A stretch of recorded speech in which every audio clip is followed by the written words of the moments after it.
என்னை இந்த சினிமா துறைக்கு அறிமுகப்படுத்தினவர் யாரும் இல்லை, இஸ்லாமிய நண்பர் மன்சூக் அவர்கள்.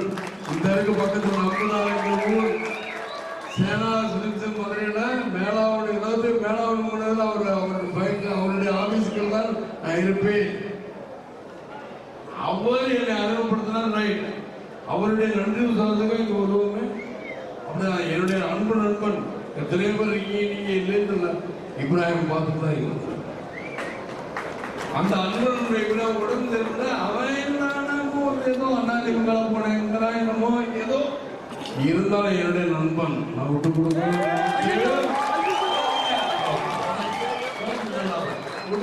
எங்கேயே விட்டுக்கிறேன். அதான் சொல்ல எல்லாரும் உன்னை ஹாஸ்பிட்டல் கூட ஏன் கோபப்படுறேன், ஏன் கோபப்படாது. என்னுடைய கோபம் இயற்கை தவறுகள் நடந்தால் என் சொந்த பந்தங்கள் நீங்க வந்து சொல்லக்கூடாது. யாரோ நடந்து கூட அப்படின்னு சொல்லிதான் நான் வந்து வரணுமா?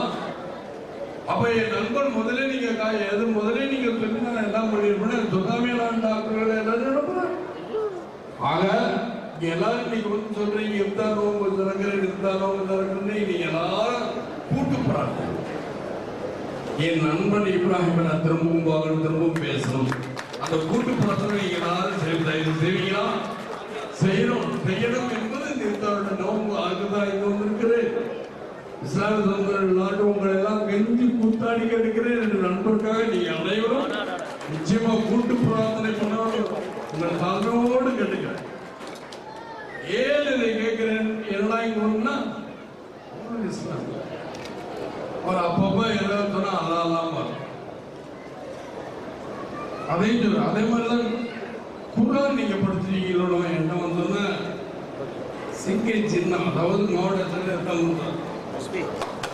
இது என்ன எதுக்காக கொடுத்தாங்க? இது எனக்கு பேர் தெரியுமா? ஏன்னா இவங்க சொல்றாங்க இந்த மாதிரி நாங்க தமிழ் எனக்கு சொல்லுங்க. அப்பா சபம் எனக்கு இந்த நான் இது அங்கீகாரம் பண்ணி அவர்கள் ஏனென்றால் ஜபத்தை வைக்கிறவங்க இருந்தா கூட புண்ணியமானதுங்கிறதுனால நான் வச்சுக்கிட்டேன், பையிலே வச்சுக்கிறேன். என் மனைவி கூட எனக்கு யாரு கொடுத்தா என்ன மாடல் ஜபம் அதை கூட்டு போறது பார்த்தோம். கூட்டு போறது நிச்சயமாக இருக்க வேண்டும். என்னுடைய நண்பருக்கு நாங்க அவர் எந்த கட்சிக்கு போற ஆனா என்ன எந்த கட்சிக்கு போனாலும் போகட்டும். ஆனா என்னுடைய நண்பர் அதை மட்டும் மறந்துறாரு. என்னுடைய நண்பர் என்னுடைய கடந்த கால வாழ்க்கை சினிமா எல்லாத்தையும் நினைச்சு பார்க்கிறேன். என்னுடைய நண்பர்களுக்கு நீங்க எல்லாரும் நான் பார்க்கணும். நிச்சயமாக அந்த அல்லாஹ் இருக்கிறார். நபீல் நாயகம் சொன்னாலும் குர்ஆன்ல என்ன சொல்லியிருக்காரு? அதாவது எல்லா மாதங்களையும் பத்தி அவர் சொல்ல குர்ஆன்ல ஒரு மாதம் அதான் ரமலான் வந்து புசுக்கணும். ஏன் ரமலான் என்பது ரசீதெல்லாம் சொல்லுவாப்பா. அதாவது அந்த மொழியில ஒவ்வொரு வார்த்தைகள் இருக்கு. ஏன் ரமலான் நோம்பு? அந்த தீமைகளை புசுக்கணும். தீயவைகளை புசிக்கி நல்லதை நிலைநாட்டலாம். ஆக தீயவைகளை நீங்கள் எல்லாரும் புசிக்க நல்லதை நிலைநாட்ட என்பதற்குத்தான் இந்த ரமலான் நோம்பு. அதான் உண்மை. நீங்க எல்லாம் புசிக்கணும். நிச்சயமாக இந்த விஜய சின்ன வயசுல இருக்கிறவங்களா தீயவர்களை புசிக்கும். தீயவர்களை கண்டாலே எனக்கு பிடிக்க ஆகாது. அதனாலதான் உங்களுடைய நபிகள் சொன்னபடி என்னுடைய இயன்றதை செய்யப்படாதவர்களுக்கு அப்படி நான் வச்சிருக்கேன். இந்த நோம்பு எதுக்காக இருக்கிறோம்? நம்மளால் முடியாத அந்த ஏழைகளுக்கு புனித யாத்திரை யாரு போக முடியல அவங்கெல்லாம் இங்கிருந்து ஏழைகள் போதவனுங்கிறதுக்காக நம்ம நம்மளால இங்கிருந்து ஹஜ்ஜு இதுக்கெல்லாம் போக முடியாது. புனித யாத்திரை போக முடியாது. அவங்க போக முடியாதவங்களா இங்கெல்லாம். ஆக நீங்க இங்கிருந்து இந்த ஏழைகளுக்கு இந்த ஏழை நாடாக்கி வச்சு இந்த அரசியல் இருக்காங்க. அப்புறம் பேசிக்கிறீங்க, எல்லாம் பேசக்கூடாது.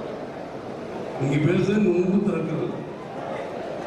இது நான் பேசுறேன், இங்கேயும் பேசலாம். எவ்வளவு இடம் இருக்கு, அதுக்கு இடங்கள் கிடையாது. இது இல்லை ஏழை நான் சொல்லுகிறேன். இதெல்லாம் இது வந்து நீங்க நோன்பு திறக்கிறதுக்காக அந்த இடம் இந்த இடத்துல வந்து நான் பத்திரிகை நீ கேள்வி வெளியே வந்து இங்க யாரும் கேள்வி கொடுக்கக்கூடாது. வெளியே வந்தா கேள்விகளுக்கு நம்ம சொல்ல காரியம் போனா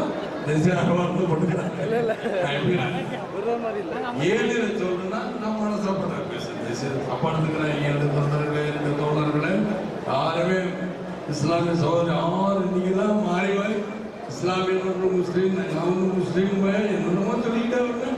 வந்து இஸ்லாமிய நண்பர்கள்ங்கிறாங்க. எனக்கு முஸ்லீம் ஆனால் தர்கார் சிங் சின்ன அவருடைய வீட்டில் இப்ராஹிம் நம்ம வீட்டுக்கு கட்டேசுவான்.